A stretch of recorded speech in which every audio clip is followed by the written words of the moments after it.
Hi everyone, I'm premature tonight. Not for the first time in my life either. Hi everyone, thanks for joining me. Hi Tricia, Random Gamers, MT Unit, Joe Hickey, Sean Calder, hi Tricia. Hi Nikki, hi everyone. I'll try not to knock my coffee over tonight. That was a nightmare. It was an absolute nightmare. It went in my keyboard, in my mouse, everything. I had to get everything out, wipe it down, dry it. It was because it's all, none of it, it's all wireless. So it buggered them up. Yeah, my coffee went everywhere. So it's all the way sort of over there at the moment, my coffee is. I'm torn. Galloway is still on the air. Says good dog. I know, Hoodie Woman. 2 thumbs down even before I start the stream. I mean, if that doesn't say I've made it, I don't know what does. I just don't know what does. I want to quickly start actually tonight because there's a little story. I'm not going to drop it as a video. There's a little story. And I thought what I'll do is I'll do it at the beginning of the stream because then not as many people will see it.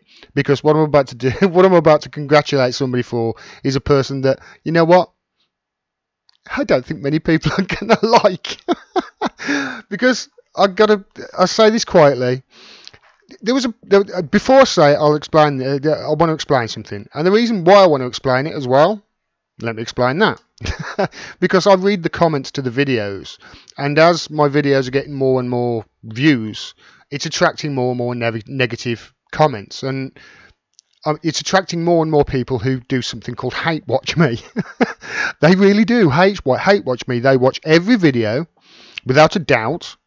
They comment on every video, and every video they comment on, it's something either totally taking what I say out of context or straw-manning the argument or something like that. Anyway, it happened earlier, and it's happened several times, and the more viewers I get, the more often it happens. So what I want to say is, before I put this out, I need to stop reading the comments really, don't I? Before I put this out, I liked a program called Dexter. I liked the character Dexter, and he was a serial killer.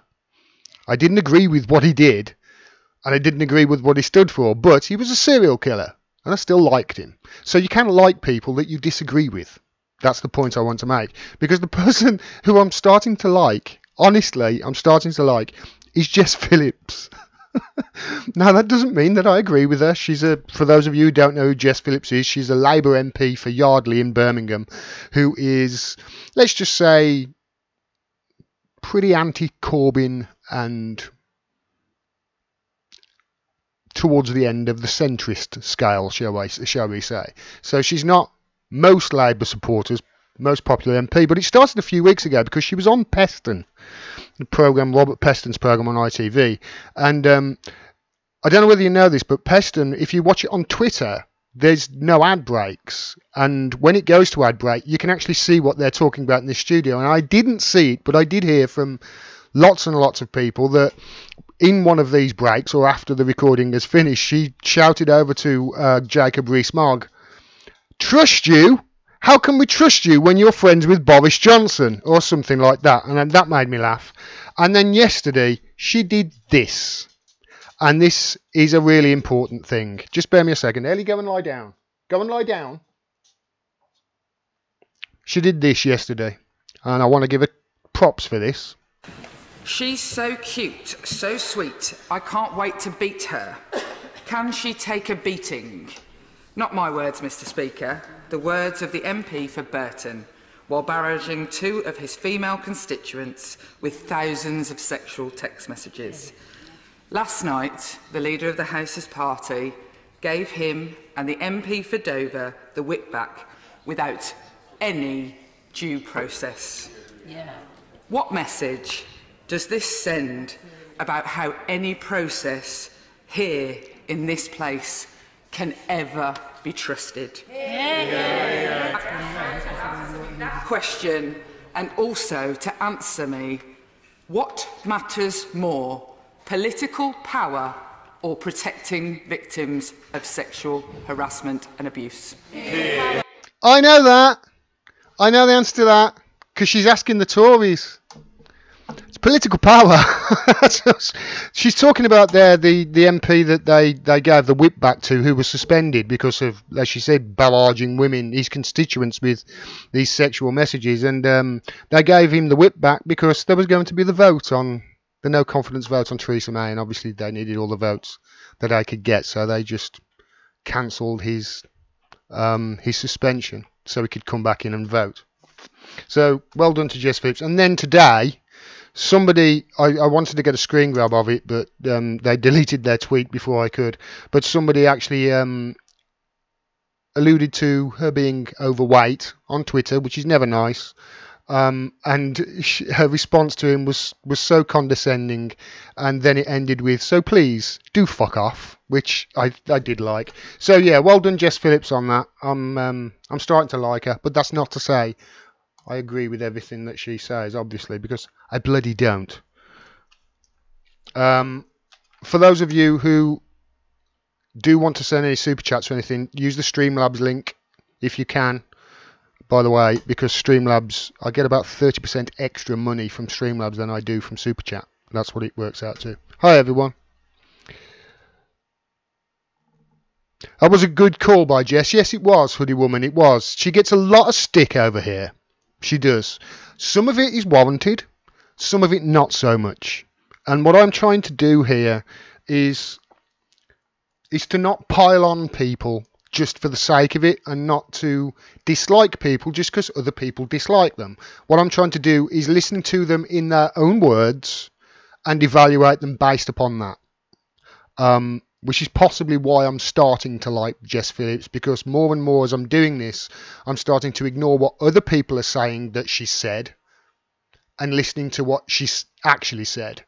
And oftentimes there is a big difference between what she is being labelled as saying and what she actually said. I'm finding the same. That's why I'm doing it more and more, because I'm more aware of it. So yeah, she has been great in that. That's not to say that I don't think she's a centrist, and she may be up for deselection if she doesn't change reselection if she doesn't change her ways. Yes, it was really good, Nikki.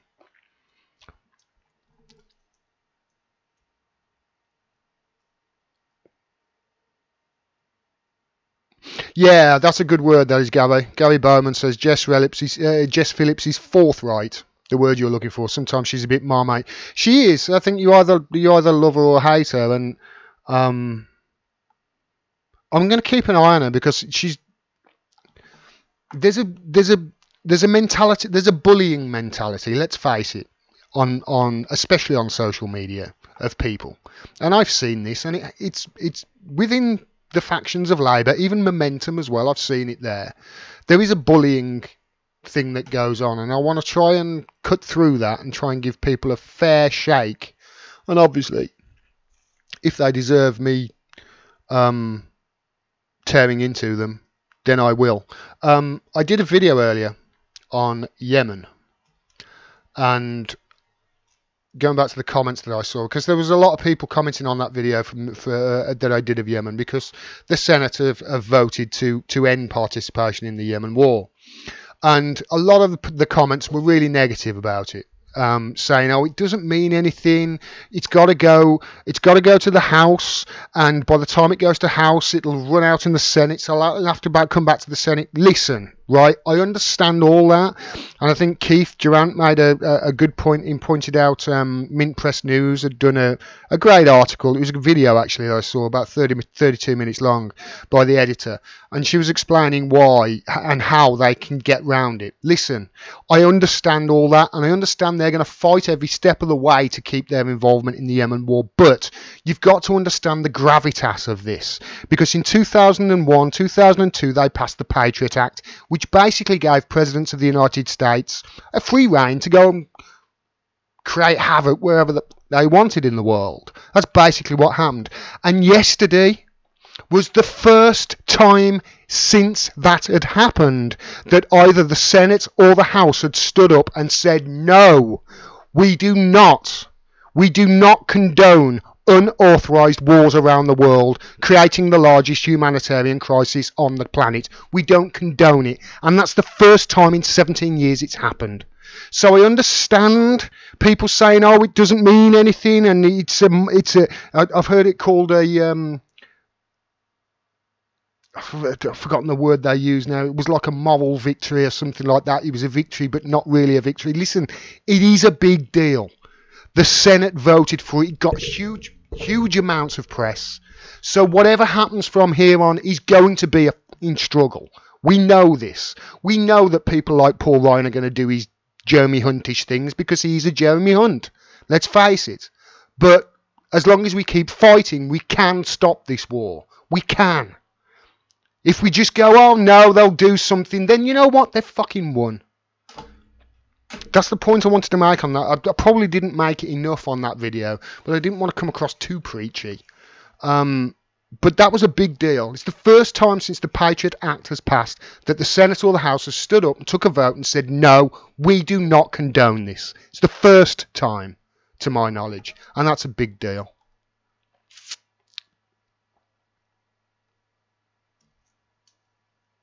Mohammed Manir says, hey Gordon, yellow vest protest in Israel. That can't be right. If it is, that's massive. That can't be right.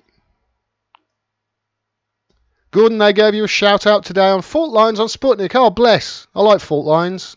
It's Lee Stranahan and Garland Nixon, isn't it? Garland Nixon, God, he's so good. He was on, Jamal did an interview with him about Browdergate. That's just huge. It really is.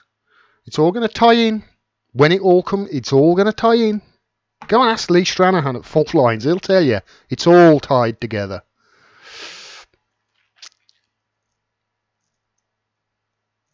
It's not easy to defeat the military-industrial complex as digital tyranny. Ain't that the truth? It's going to be a fight, but it's the first time, to my knowledge, that the Senate or the House have stood up and gone no. Even if it is an empty victory, it doesn't matter. It's the first time, and if we keep pushing, we can end this war. We can end it. Because the only reason it's getting the support is because it's got the public support. It's because the public are behind it. And obviously then you've got the senators pushing, and Bernie Sanders and the like, they jump on these sort of things. So yeah, it might be a hollow victory for now, but it's a huge one. It's got massive gravitas. Let's not be negative Nellies, shall we?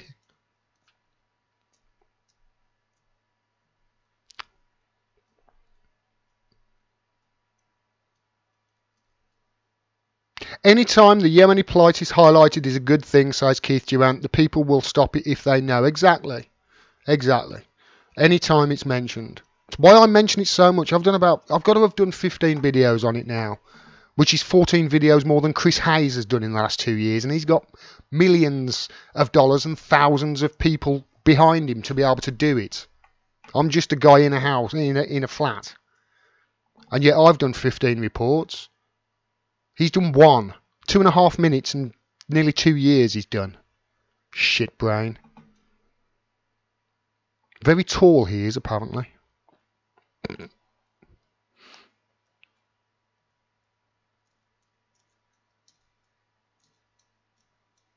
Oh, thank you, Franco fan. You are a Brit who knows more about US politics than 90% of Americans. Thank you for your voice. I appreciate that.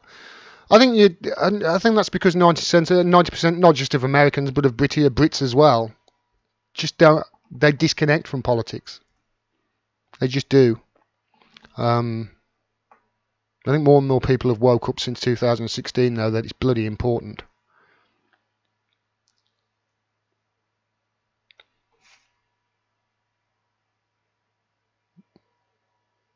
Oh yeah. I just wanted to mention, I'm just looking at, I've got about 8 things I want to talk about, and I've got to talk about this. Because, you guys know how I feel about The Guardian. What's The Guardian, everyone? Tell me in the chat. You know what I think about The Guardian. It's that bad now. It's that bad that even when Guardian reporters try and attack the BBC for BBC bias, they fail. Just look at this. Here's Carol Codwallada, or Codswallopers Andrew Neil, and she's talking about Andrew Neil as well. Codswallopers Andrew Neil calls her. Here's Alan Banks promoting Andrew Neil on BBC This Week last night in the 3 Brexit supporting middle-aged men took on one People's Vote young woman. I saw a clip of it. She was very good, apparently.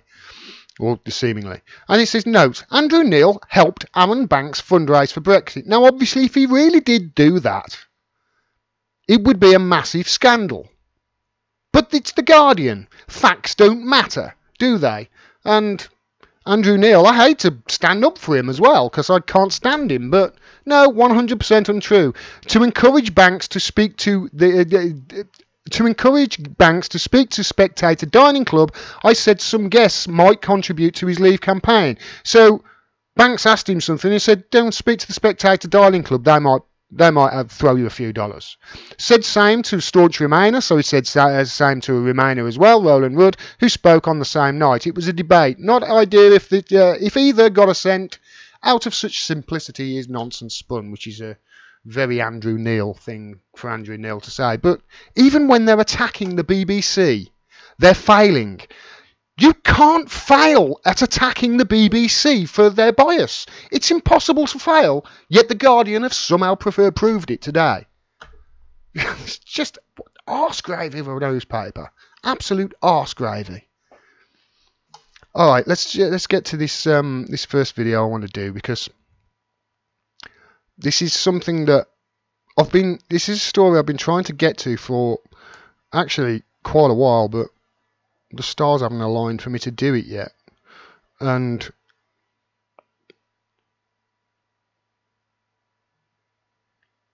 let's just set this up.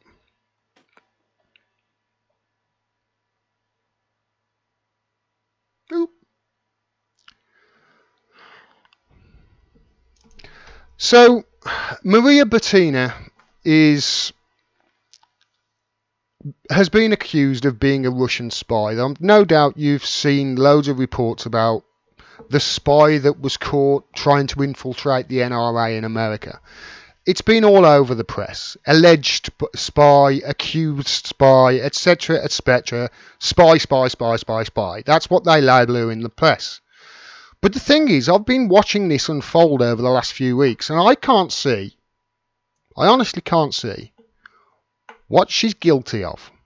And if she is, well, I'll get to it in a bit, but let's just go, and I'm sorry for the source, just go to the BBC, and this is their latest report on Maria Butina.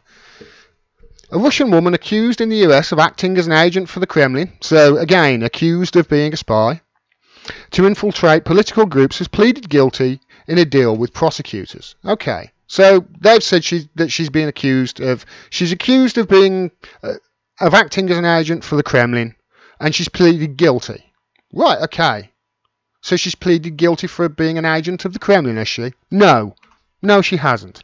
Gun rights activist Maria Butina, 30, admitted a single count of conspiracy at a court in Washington, D.C. A single count. She allegedly tried to infiltrate the National Rifle Association in an effort to influence US policies in favour of Moscow, and I've highlighted that for a reason, because I'm going to come back to it at the end. Butina initially pleaded not guilty. She has been in custody since July. This is the way the BBC are reporting it. She has also agreed to cooperate with investigators. Prosecutors expect the deal. So again, no details of what she's done. Her lawyer, Robert Driscoll, estimates that she could face up to 6 months in prison, so we still don't know what for. She's being held in an adult detention centre in Virginia, and a sentencing hearing has been set for the 12th of February. So she's going to have another 2 months in prison before she gets sentenced, and then she's probably going to get another 6 months. At which stage, I mean, she's been in prison since July. I suppose that will time served will be included in that. So she could be out March, April time. For what, though? The case has no connection with the Mueller inquiry. So it's got it says there the case has no connection with the Mueller inquiry into allegations of Russian meddling. Who is Maria Butina? They then go on to give her bio, and then I just want to go to Anthony Zerka. His response here at the bottom, because you remember they've said the case has no connection with the Mueller inquiry into the allegations of Russian meddling in 2016 presidential election. Anthony Zerka says this. In some ways, Maria Butina was like any young, ambitious, aspiring political player in Washington, D.C., trying to network their way into power and status. The difference, of course, is that she was a Russian national in communication with and taking actions in advance the interest of influential Russian officials. Okay. Influential Russian officials in an effort to influence US policies in favour of Moscow. This is the framing. To do so without registering with the US government is a federal crime, and now she faces a prison sentence and deportation. Oh! No! So the BBC article itself didn't actually say what she was guilty of. Anthony Zerka did in his opinion piece at the bottom of it. So what her crime is not registering with the US government as a foreign agent or somebody from Russia or working on behalf of officials in Russia. That's it. So she's not a spy at all. Not even close to it. And again, I'll come back to this. Come back to that line in the end. The details outlined in the plea agreement are not exactly the stuff of spy novels. She arranged a Russian delegation to a prestigious Washington prayer event, hobnobbed at the NRA convention, and organised a visit by US gun rights advocates in Moscow. Taken in isolation, these informal channels of communication with American conservatives could have helped improve US-Russia relations, but were hardly nefarious. So she was actually working to improve US-Russia relations? But she's been accused of being a spy. Spies don't... What? He says this. Viewed in the context of other Russian efforts to influence the 2016 president election presented by Robert Mueller's investigation, including hacking Democratic Party communications, waging an illicit social media campaign, and funding and organising on-ground political rallies and protests, and the Butina plea seems more like a small but potentially meaningful piece of a much larger puzzle. What the fuck are you talking about? The article itself just said the case has no connection with the Mueller inquiry, you stupid twat. Am I reading this wrong? Am I the idiot here? Or has the article just fucking debunked itself? I'll come back to that line in a bit, because I want to talk about this guy, Alex Rubinstein, because Alex Rubinstein is a great reporter. If you read his bio starts with, I was once arrested for rioting. You know, he's a proper progressive guy, I would say. And he's been at the trial every day, apart from one. So he's been reporting on the ground from this, and this is his take on it when this came out. Maria Butina has spent most of her time in jail since July in solitary confinement. So, in other words, she's been tortured, is what's happened. Just the same as Chelsea Manning was. Here's what the last few days have looked like. Father says they're running out of money for defence. Impending agreement announced. Butina assigned public defender. Butina pleads guilty. So you can see what's happening here. She's pleading and just said, for fuck's sake, I've done nothing. I'm in prison. I'm running out of money. We've got no way to fight this. What am I going to do? I'm going to have to plea for something. They've said 6 months. You'll be out in March. And she said, okay, whatever. That's what's happened. She's not a spy. She's not an accused spy. She's not an alleged spy. She's a lobbyist. Here's a bio of Butina's original attorney. Not exactly a public defender. He's not got the best bio in the world. Alex was pointing out here. And he goes on to say, so have we figured out who Maria Butina was accused of spying on? Nearly every news outlet has called her an alleged spy, but I don't see any journalists asking the question. I'm fucking asking it. Who was she spying on? Nobody. It's all fugazi. It's all smoke-filled coffeehouse crap in the media, as per usual, any time it comes to Russia. As far as I'm aware, having attended every one of Butina's court appearances, beside the one this morning because he was sick, the only spying that happened in the Butina's case was done by the FBI, who followed her around and took pictures of her doing things like eating dinner in DC. These two paragraphs from a few days ago in the USA Today, which has repeatedly called Butina an alleged spy, by the way, perfectly encapsulates the utter absurdity of the idea that she was spying. Why would the Russian government send a notorious activist to spy for them? Exactly. She's an activist. She's not a spy. She's an activist. Schmoozing with political, this is from the from USA Today. It says schmoozing with the political operatives, cultivating an elaborate backstory, using a fake name to mask Russian roots. These are standard aspects of Russian espionage. They typically assume roles as professionals, students, and business owners, anything that gets them gain information and not draw attention. That's why accused Russian spy Maria Butina, an unapologetically Russian gun rights activist who gravitated towards publicity in the NRA, baffles some ex-intelligence officials with decades working counterintelligence for the FBI and the CIA. They've obviously no recollection of the term, if it walks like a duck and talks like a duck, it must be a duck. If she walks like an activist and talks like an activist, she must just be an activist. She's obviously not a spy. He continues, Alex to us. He says, amazing that even after Maria Butina admitted that she was an unregistered agent, news outlets are still calling her an alleged spy. Go to Google. Go to Google. Put a name in.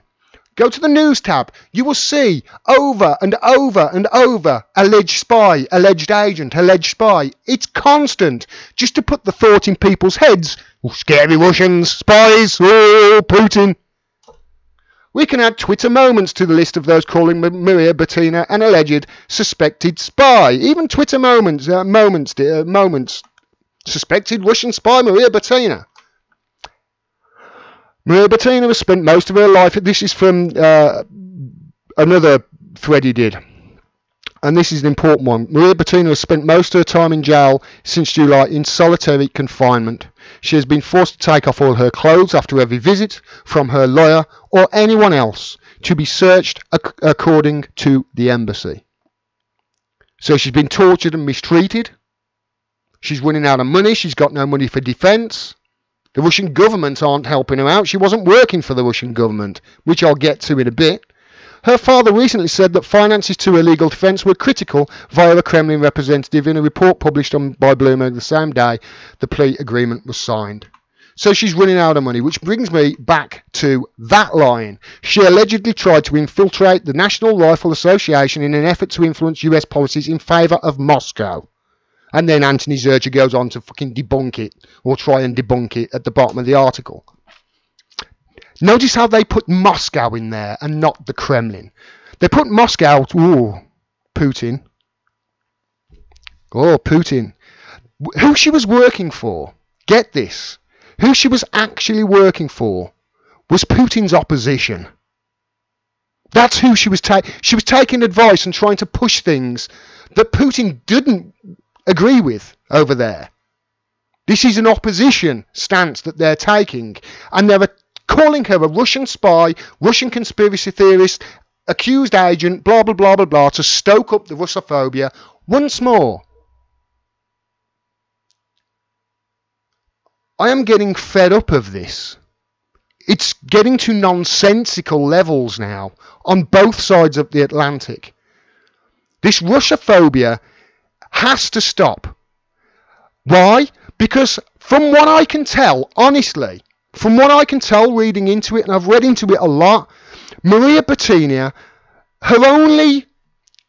the only reason she's in an American prison right now, in solitary confinement, having to get undressed every time, undressed and strip searched every time somebody visits her, and running out of money, and probably, on the verge of suicide. Let's face it, she's being tortured. Her only crime is that she's Russian. Because if you're going to arrest her for doing that, then you have got to go and arrest every single foreign lobbyist in America right now. And I suggest you start with Israel if you're going to do that. At least be consistent. Otherwise, you're just coming off as fear-mongering, propagandizing bullshit. That's what it comes off as. And I'm getting fed up of it. And I'm sure you are too.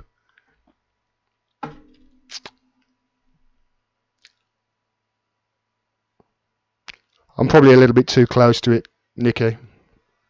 When I drop the video, I'll edit the volume if it went up. And I went on a rant. Sorry, it's just that drives me mad. That poor girl, from what I can tell, if she was any other nationality than Russian, if she was anything else, If she was Ukrainian, if she was Israeli, if she was Australian, New Zealand, whatever, if she was any other nationality, she'd be free. She would never have been arrested in the first place, as far as I can tell. And that is fucking horrific.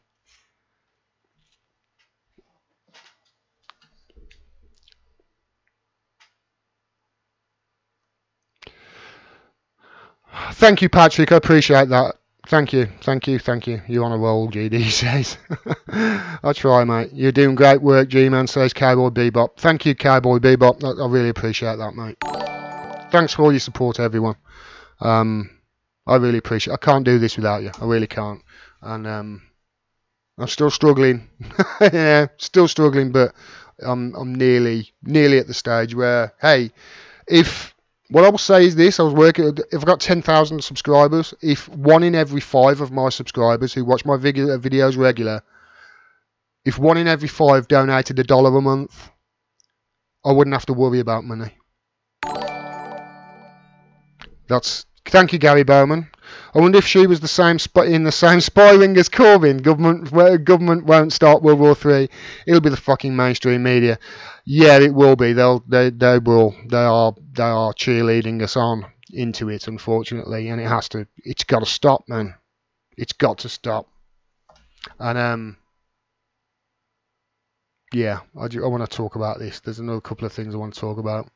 Because I talked about the BBC there, didn't I? And I'm honestly thinking, what do you think, guys, ladies and gents, that I do a regular thing, articles you won't find on the BBC.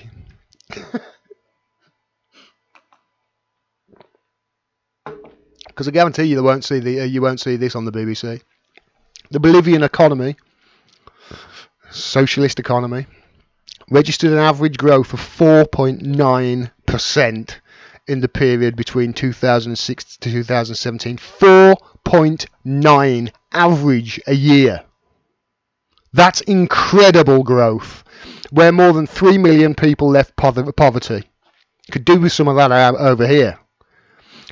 The gross domestic product registered growth of 4.2% last year, according to 2017 Bolivian economy report.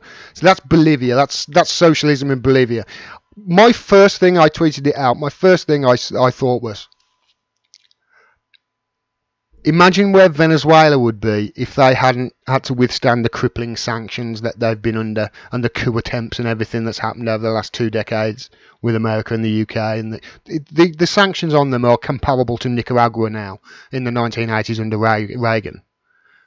Can you imagine how Venezuela would be doing if those sanctions weren't on there? No. What our media shows is all the horrific stuff that comes from those sanctions. Without actually saying it's the sanctions that are doing, they're just saying, oh, and blaming socialism for it. That's what our media are doing. Samira Khan, as you can see there, she'll report on stuff that the media won't tell you. Such as Bolivia is actually thriving under the socialist Bolivarian, remember Bolivia, Simon Bolivar. It's his way of life that Bolivia and Venezuela and these socialist countries in South America are trying to follow. I must actually do that second video on Venezuela and explain all this. But yeah, you won't see that much on the BBC. Same as you won't see this. The Army and the Ministry of Defence have also funded the Institute for Statecraft. Uh-oh. It gets worse. This is literally just before I came on air. Moon of Alabama, who were just great little website, Moon of Alabama. Newly released Integrity Initiative papers include proposal for a large disinformation campaign. Now, what I want you to do is, I'm going to read this just how I read it just before I came on air. It says this: we work with retainers on a per language and or per campaign basis. So this is obviously Integrity Initiative. This is from them. We imagine that such a vast and ambitious info war campaign will be a long-term and built in a project-by-project, step-by-step approach. We can only give you budget estimation, and then it goes on to budget estimation for the first steps of this long-winded campaign that they're talking about. We would quickly start with our existing capacities in English, French and Spanish. We already know that they stopped one Spanish socialist MP becoming, I think it was defence. He was a minister for something. They stopped him becoming a minister. You know, you can see there defence and highlighted offensive online influence campaigns, monitoring of online media, which we know they do, first level investigatory services on open public data, which made me think, hold on a minute, I've just done a video on that defence editor from the Times asking people to follow them so she can DM them and say, it's openly saying, are you a pro-Russian troll? Is that what first level investigatory services are? Just reporters asking people? It's what I honestly thought. And publication of content on existing media sites, we know that they do that. Editing of online news media sites, if necessary. And Wikipedia editing. Do you think Philip Cross has got something to do with that? I think he has. Monthly budget, you can see there, €20,000 a month for low intensity, 40,000 for high intensity. This is how much they're, charging for it. The difference of intensity depends on the volume of content being monitored and published every month, of course. And then it's got at the bottom there, counter-activism. In-depth technical investigations, response to incidents. So technical investigations, Bellingcat. Response to incidents. Who responds to incidents, you think, around the world? White Armies? This is just what was going through my head as I read it. Special operations, negative PR, legal actions, and an ethical hack. Negative PR, so smear campaigns using, obviously, Wikipedia editing. You can guarantee people like Vanessa Beeley and Eva Bartlett have been on the end of that. And others. To be determined, depending on I'll start that again. In-depth technical investigations, response to incidents, special operations, negative PR, legal actions, ethical hack. Negative PR.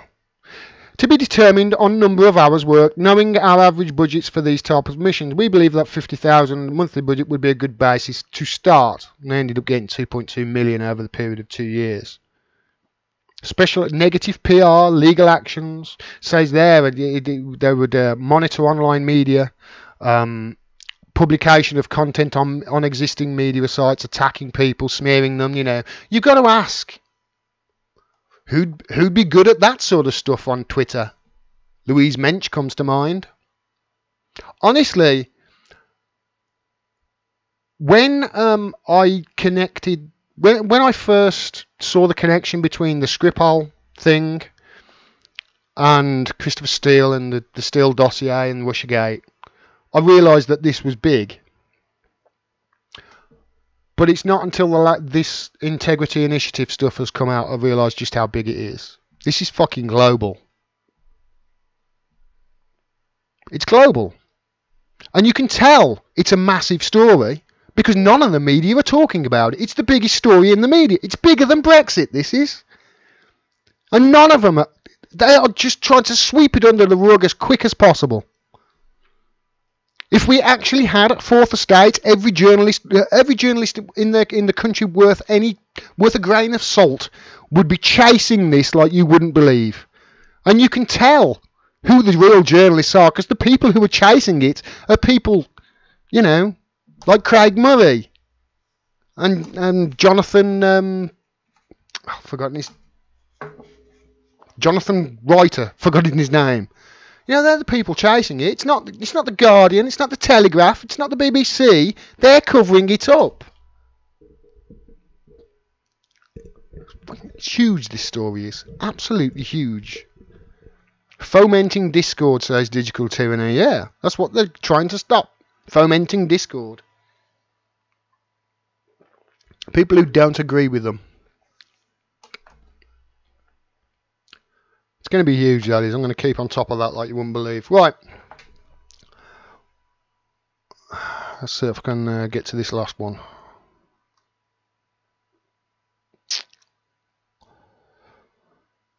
Because I touched on this the other day. But I actually figured something else out pretty soon afterwards. Oh, I haven't got it set up, I don't think. No, I haven't got it set up. Bollocks. I'll have to do it on the fly. So, there's lots of reports in the media, and there's lots of media articles being written saying, you know, when is Corbyn going to table his vote of no confidence? And right now, you know, American people who are watching are going, hold on a minute, we just had a vote of no confidence. Well, that was a Tory vote of no confidence to start a leadership challenge, which Theresa May won, but it was a bad thing, as I explained in the video the other day. It was a bad win. Somebody's just mentioned that picture. I love that picture of Corbyn. He's not going to table a vote of no confidence at the moment. Now, he can table a vote of no confidence in the government, and if they lose, what happens is the first option is, can another government be formed? Now, the Tories can't form a government because the Liberal Democrats obviously won't join them because of the travesty that happened last time. The SNP obviously hate the Tories, so they will never join with the Tories. And they're the only two people that could join with the Tories to actually form a government. So then you go to the second option. The second option is, well, Labour, SNP could join with Labour, and that will give them enough seats to get over the 325 line or whatever it is to form the government. If you can't do it with this SNP, I think it might be close, actually. It might need the help of another party, but they can form a coalition. This is why, when he tables that vote of no confidence, he has to win. He has to win. And at the moment, the DUP still support Theresa May. They won't after that vote comes in and it's voted down, but they will continue to do it until it comes. He has to wait, as I said in the video the other day, he has to wait until he knows that he's going to win, and that time is when she brings her Brexit paper back from the EU. Now, she's been over there today, and the word nebulous has been thrown around a lot because it is a perfect way to describe her. Nebulous does mean, you know, vague. It doesn't get more vague a statement than Brexit means Brexit, and that's the term that she coined. So she's going to come back. Whatever concession she has is not going to push this thing through, this paper through. And then if it goes to Parliament, gets voted down, the minute that's happened, then he'll vote. Then he'll put through his vote of no confidence. Now, people have been saying to me, well, that can't be right because the SNP and Plaid Cymru, I think, were saying it to him, and some members of his own Labour Party, and they have been pushing him to table his vote of no confidence now. To the people who have been asking me this question, the reason they are doing that is quite obvious, because back in the Labour Party conference in, I think it was September, was it? Or October? It might have been September. You may remember that there was a push to put a people's vote on in the manifesto.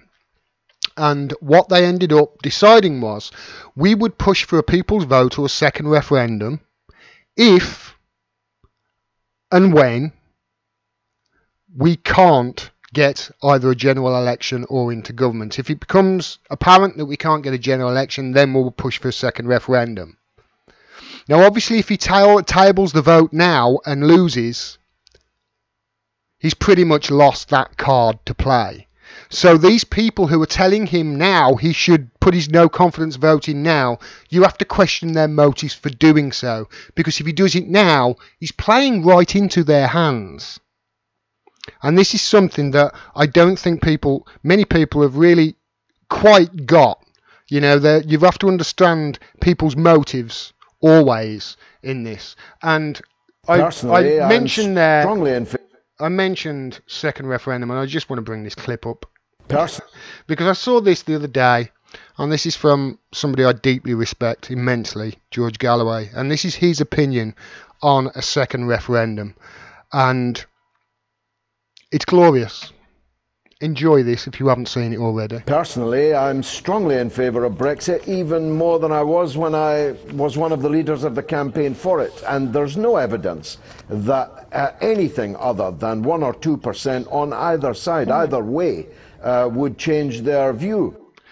Just a point there, he's absolutely right, as George Galloway pretty much always is. The polling is almost exactly the same as it was pre-referendum 2016. And his response here to people calling for a second referendum, honestly, there are comedians up and down the country who are kicking themselves, who should hanging their head in shame that they didn't think of it. Take it away, George. Take a bow, because this is brilliant. So if you had another referendum, you'd get another narrow result. If my side lost, I'll be demanding a third referendum. If their side lost, you can be sure they'll blame it on the Russians.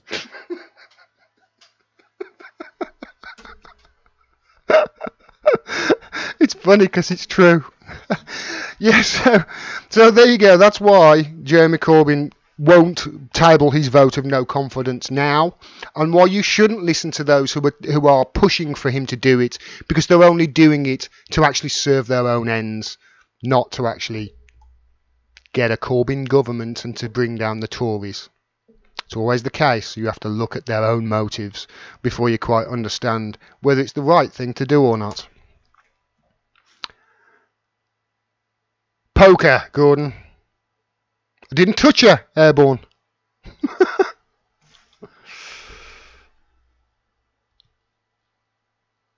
Still out to sabotage Corbyn, says Joe Hickey. They always will do.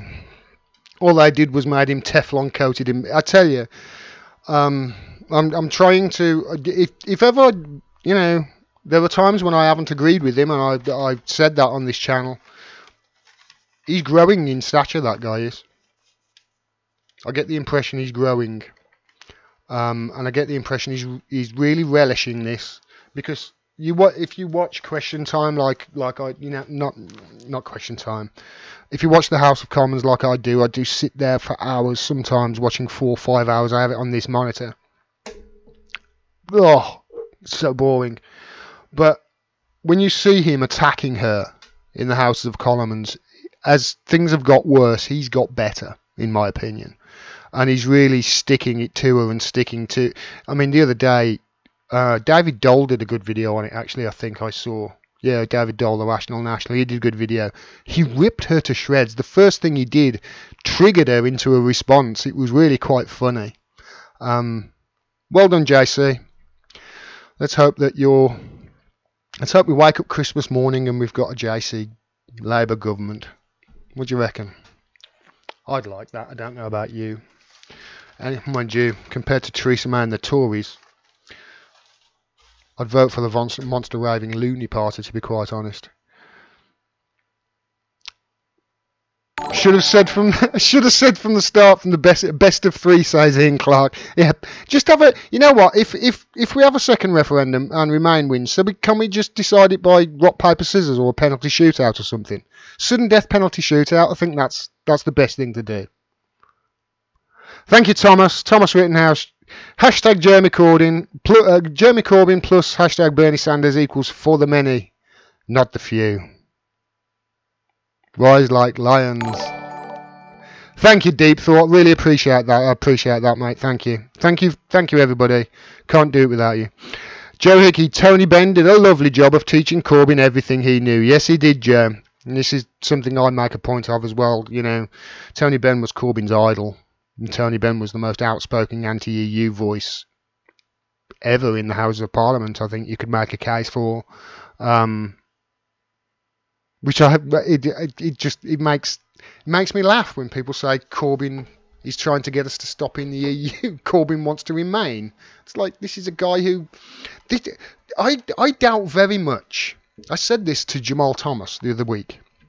I doubt very much whether Jeremy Corbyn has changed the type of slippers he wears in the last 50 years, let alone his opinion on anything. He's had them for 50 years and he's stuck with them, and you know why? Because they've been proven to be right. And he's stuck with them. For years he's been anti-EU. His hero was an anti-EU, the most anti-EU voice in the House of Commons pretty much ever. He realises that the EU is a neoliberal construct. And I got a lot of crap when I said, are you sure you want, to stop in the EU and you want a Corbyn government? Because he realises the EU is a neoliberal construct. I subscribe to the view, as Mark Blyth emphasised in one of his videos. I subscribe to the view that the EU, the European Union, is a way to drive Western European wages down to Eastern European levels so that efficient exporters in the north, such as the UK, Germany and France, can export and compete globally in the global market against the Chinese. It doesn't get more neoliberal than that. Driving down wages to make more money. It's a neoliberal construct. I just can't see him wanting to stop in the European Union. He will want a union with the EU. As he said, he wants to have a customs union with the EU, a trading partnership with the EU, and that's it. And you know what? I think he'll get it, because I think the EU, they don't want us. They don't want to. It's going to be bad for them us leaving as well. It's not just one way. Thank you, Trisha K. She says JC 4 PM. I do hope. I do get the feeling it's closer, Trisha. But I've been saying Theresa May's a dead duck now for 7 months. She has been a dead duck for 7 months. It's just that she won't bloody go. If you want to know how corrupt the EU is, read Yanis Varoufakis, Adults in the Room. I've watched many an interview with Yanis Varoufakis. He was the guy, correct me if I'm wrong, Nikki, but isn't he the guy that, wasn't he the one who was negotiating on behalf of Greece during the Brexit thing? So he knows what a bunch of bureaucrats they are. In fact, I've got a lot of information from Yanis. He's got experience with them. That's why I know they're just a bunch of bureaucratic box tickers. That's all they are. This is why when Theresa May comes back from the EU, it doesn't matter what she says. It's got to be in the deal. If it's not in the deal, it's not worth it. It's not worth it. Because you could say, we had this agreement, to the next EU guy or woman to be leading. These people aren't going to be there forever. And what she's suggesting is a temporary thing that could be up to 2099. What's she going to do? Get an insurance from them? Oh, it won't go any further than 2022. Fine. Put it in the document then. No. If it doesn't go in the document, don't believe them. Because they're a bunch of bureaucrats. Don't trust them. Gordon Dimmack for Finance Minister says Two's time. Mate, if you saw my bank account, you will not be saying that. We'd be bankrupt within about 10 minutes. I'd solve homelessness and I'd solve poverty overnight, but I'd also crash the economy. Don't put me Finance Minister.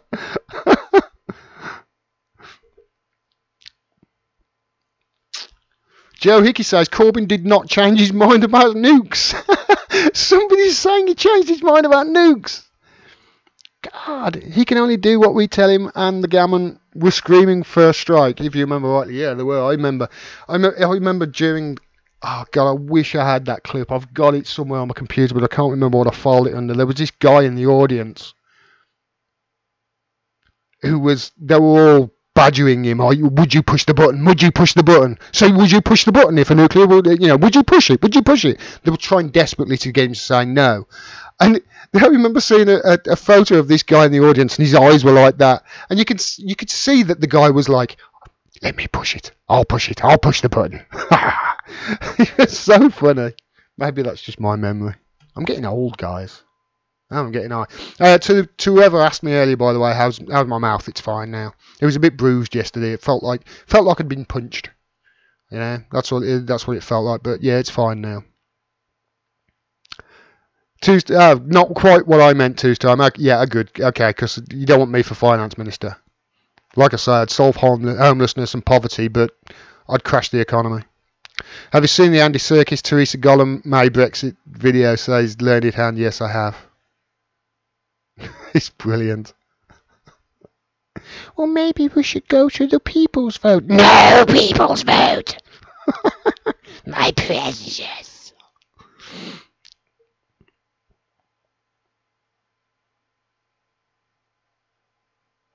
Ah, right, okay. Two times says, yeah.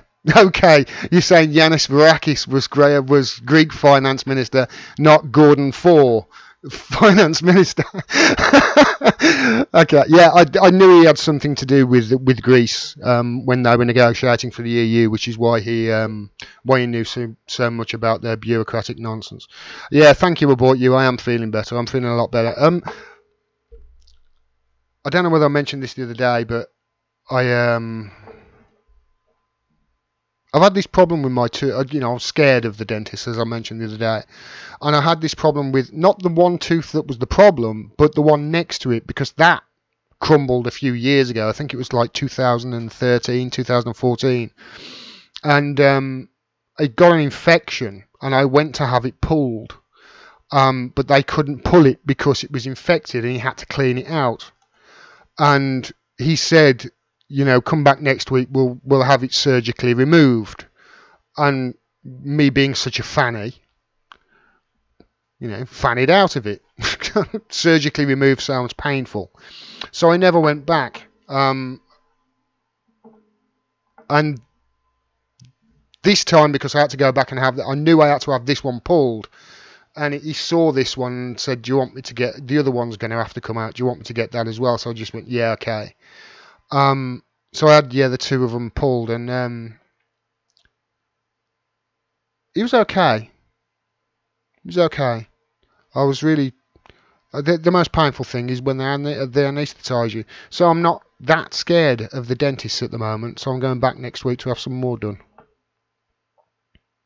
Yeah, it is much better. Thanks for all your support, everyone. Thanks for all your well wishes. I always remember what Dennis Skinner said, says Deep Thought. He has been waiting for someone like Jeremy all his life.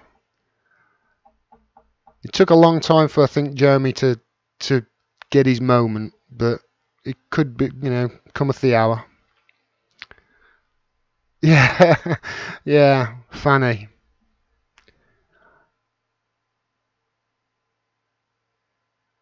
Apparently, new science has electrically regrowing teeth, as long as some is still in there, says Mind Over Minky. Nanu. Wow.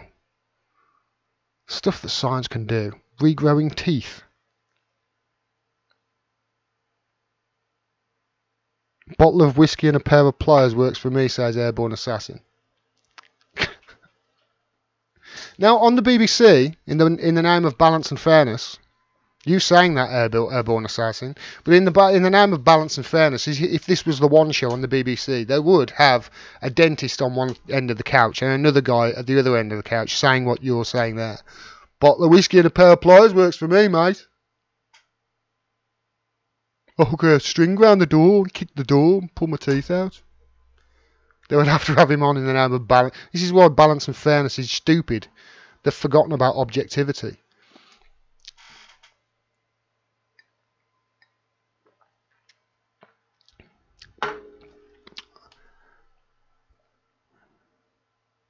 I'm sorry to hear that, Tricia. I'm sorry to hear that. That's horrible. Yeah, I've had problems with them all. Well, never been that bad. Just goes to show there's always somebody worse. There's me worrying because the dentist hurt me when I was a teenager, and other people have to lose all theirs. Right. Joe Hickey says Skinner wasn't the only one waiting all his life for a real crack at a people's government. Yeah, absolutely right. Okay, it is 10 o'clock, so we've been going for an hour. So I'm going to get gone. I'll release these couple of videos tomorrow. You can drop some more videos, and I'll be back on Monday. if there's any real updates with Brexit the weekend, I'll do a live stream, but I hardly doubt it. Somebody did say something today, actually. If the ERG had held off on their no confidence vote this week, and they tabled it on Monday instead after she comes back from EU with no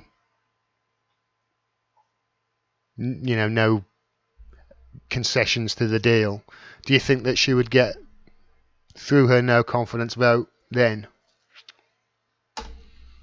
Maybe it would have been worse.